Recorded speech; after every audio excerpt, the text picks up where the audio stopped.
Hey there, I'm Michael Barnett. I'll be doing a video today basically covering everything that all my other videos do, so I can kind of consolidate all my videos into one. This is the Blade 120 SR, completely and utterly upgraded. I guess I'll start from the top. What I have here is a full metal head. It's a combination of micro heli and rack-on heli parts. You can get those at microheli.com or rackonheli.com. Basically what is rack-on are my flybar, the main rotor hub head, and the anti-rotation collar. The anti-rotation collar I definitely call a plus because it's lighter than the micro heli one, and the head is definitely a plus because micro heli doesn't make one.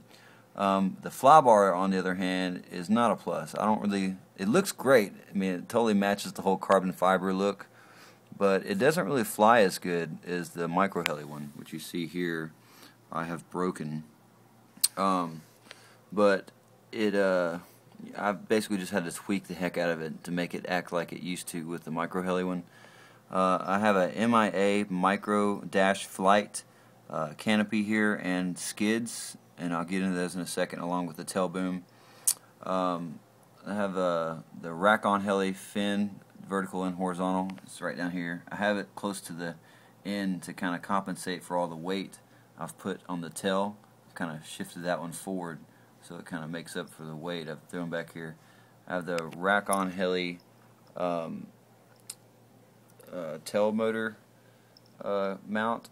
It's got the little heat sink built into it, and I've kind of just put a little O-ring, a little clear O-ring, and a little piece of plastic tubing around it.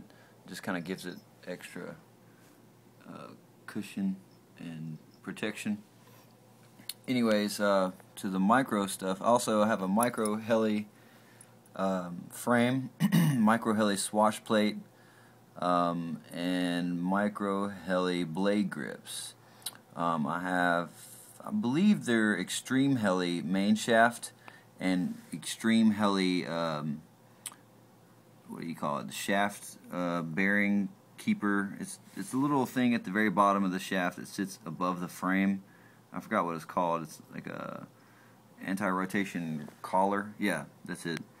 And that is a Extreme Heli anti-rotation collar, Extreme Heli canopy mounts. I like the canopy mounts because they're solid instead of a hollow, which comes stock with the helicopter. Moving on to the MIA Micro Flight, these are the MIA Tough skids.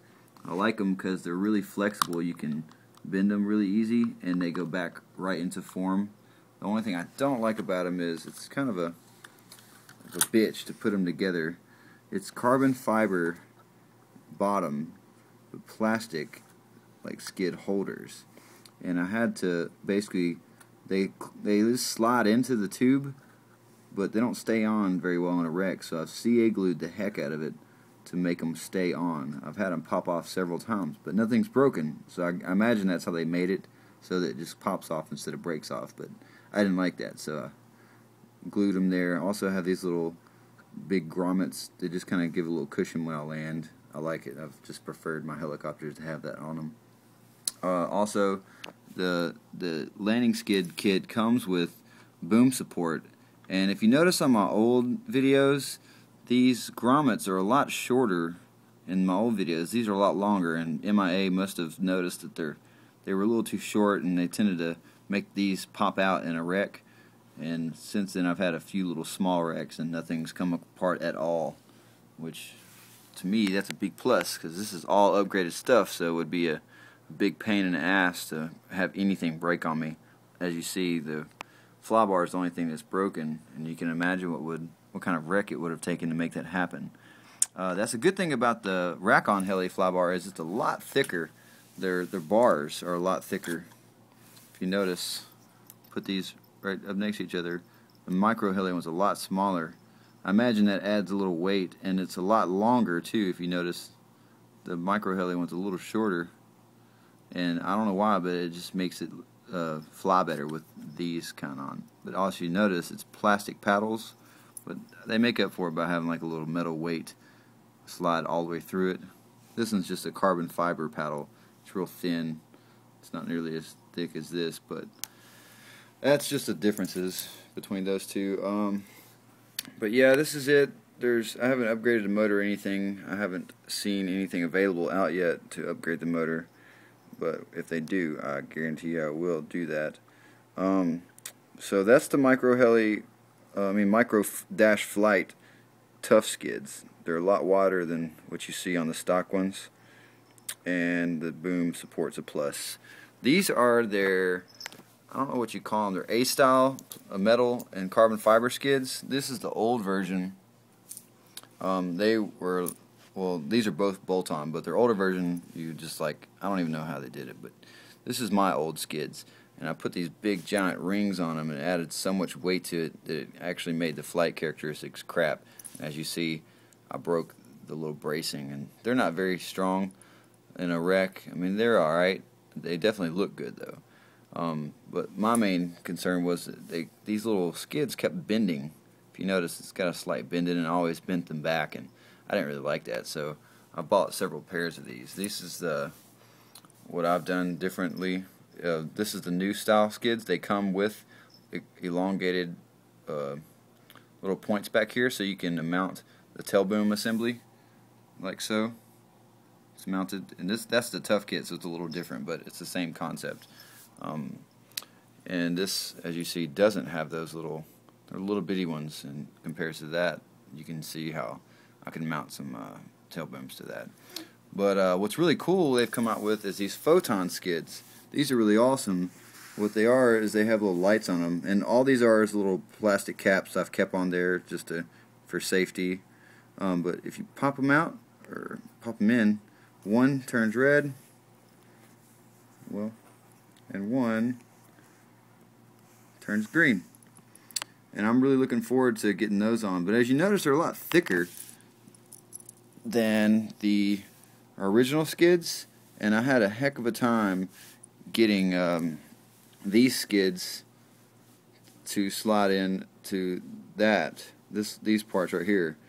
What I ended up having to do was literally I had to take these bracings, and what they were is just little holes that you slide through for the skids, but I actually had to just cut the bracings where it looked like a little C. Instead of it being an O like this, I cut it to where it looks like a C, and I had to widen the C as well. And I just kind of popped them in there, and I put those little grommets on there and CA glued them to the actual skid holders to kind of keep it in place. And this is the final product, as you see, and it has the new tail boom. I plan on mounting these one day. I guess I'll do it after I break those. But isn't that cool? Anyways, moving on. My DX5E is what I use for flying my helicopters. It's not a 6-channel, but it basically just offers the feel and a little more range like DXs are supposed to, as opposed to the stock. It is a lot bigger than the stock transmitter, but the cool thing about the DX5E though is I can fly this and pretty much any Blade helicopter, including their new MCPX, which I've been spending a lot of time. In fact, you can pretty much guarantee that my MCPX is going to be a lot similar to this in the next coming weeks. Just kind of waiting for them to come out with a aluminum frame. Anyways, this is my setup, the Blade 120 SR, fully upgraded.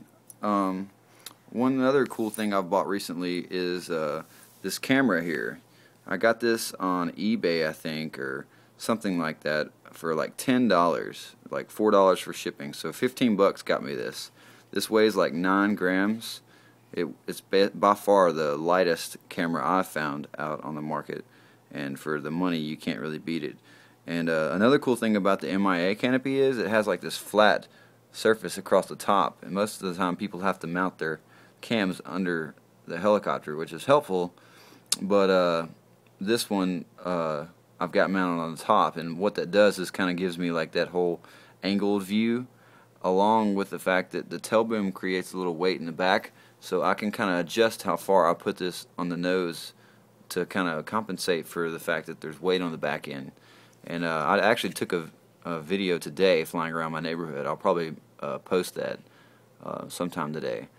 But that is it. I'm Michael Barnett, and this is my Blade 120 SR.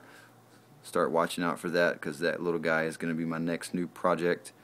And this is all the cool little stuff I've bought, and as you see, it's pretty much all mounted on the heli now.